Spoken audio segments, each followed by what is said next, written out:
Ladies and gentlemen, it is a true honor to address you today. The discussion you are about to have poses a stark question.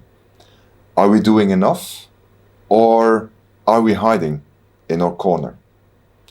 In the face of climate change, there is truly no place to hide.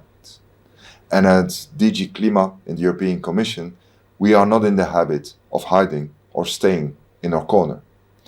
By making the European Green Deal the number one priority of the past 5 years, President von der Leyen has broken down long-established silos and made climate action everyone's business at the European Commission. While the political times have changed and continue changing, we still find climate policies at the heart of our political agenda. But where in the past we spoke more of climate policy serving the planet, we now see that these policies are critical contributors to our security and economic growth and independence. And we certainly cannot hide from the realities of climate change.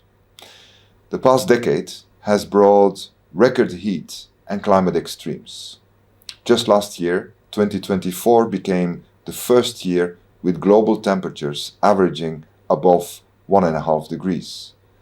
This should be a wake-up call if we still needed one. Emissions reductions should accelerate, and resilience and risk management are not optional, they are urgent. We have made important strides, but it is clear we are not yet doing enough. We owe it to all generations to do more and to do it faster. And the key lies in science. Science gives us the tools to understand and to act, to shape climate policies that are both ambitious and effective. Scientific evidence is what underpins all credible climate action. The IPCC has provided a vital foundation. Its assessments have informed the EU's targets for 2030 and 2050 and have shaped the European climate law. Our updated nationally determined contribution to the UN and a 2040 climate target soon to come will also be grounded in science. In short, without a scientific foundation, we would be flying blind or hiding from reality. Science also warns us of what happens if we delay. The costs of inaction are enormous. Even conservative models suggest a 7% drop in EU GDP by the end of the century without strong climate mitigation efforts. Some projections show global losses of up to 60% of GDP by 2100 if mitigation efforts are not accelerated. And these numbers do not reflect the human toll, lives lost, communities displaced, or the risk of crossing irreversible tipping points. So yes, we must act urgently and science must lead the way. But for all that we know, there is still so much more we must learn. We face critical gaps in knowledge, from how extreme weather patterns evolve to how societies can best adapt. This is where we need new research, faster. As policymakers, we need science that is not only deep, but also usable. We need clear, evidence-based answers on how to protect infrastructure, food systems, and public health. We need interdisciplinary insights, natural science to explain, applied sciences to solve, and social sciences to understand how people respond. Technology and innovation are essential. Breakthroughs in clean energy, carbon removal, and adaptation can accelerate our transition. But these breakthroughs only come from long-term investment in R&D. There are no shortcuts. We rely on persistence, vision, and funding. Crucially, climate change affects every sector of our society. That means we need expertise from every field: forestry, health, agriculture, engineering, economics, sociology, and so much more. Every discipline has a role. Every contribution counts. Policies succeed only when people act on them.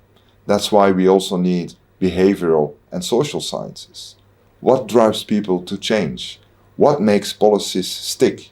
These are the questions we must ask and we need answers that are grounded in evidence and real-world contexts. We must also ensure science reaches policymakers. Scientific knowledge has little impact if it stays in journals or conference rooms. We need excellent science communication that is clear, timely, and policy-ready. This is essential to bridge the gap between researchers and decision makers. Let me give you a concrete example. Last year's European Climate Risk Assessment gave us a stark picture of Europe's vulnerabilities. It was a call to action, and we are answering it. We are now preparing a European climate adaptation plan to be adopted and presented in 2026. The plan will include 3 core goals. First, to clarify who owns which climate risks, using a shared reference scenario. Second, to embed resilience by design across all EU policies and investments. And thirdly, to empower citizens and businesses by giving them easy access to climate hazard data and solutions. We're also launching a second climate risk assessment to keep our knowledge current. Meanwhile, resilience is being mainstreamed across EU policy in our Preparedness Union strategy, our Competitiveness Compass, and also the new vision for agriculture and food. The Common Agriculture Policy, for example, should be reformed to support climate-resilient farming. We are and will be backing new crop techniques, better insurance tools, and more incentives for local adaptation. It's about helping farmers thrive, not just survive in a changing climate. Even our financial planning reflects climate science. In our upcoming EU budget, we will be using future-focused climate scenarios to guide investment. We are working to future-proof every euro we spend against climate risk. None of this, ladies and gentlemen, would be possible without the research community. Your work provides the bedrock for every one of our actions. That is why the EU remains a top global funder of climate research. Through the brand new Choose Europe initiative, we are investing in researchers, labs, and innovation, because today's science is tomorrow's breakthrough. So, are we doing enough?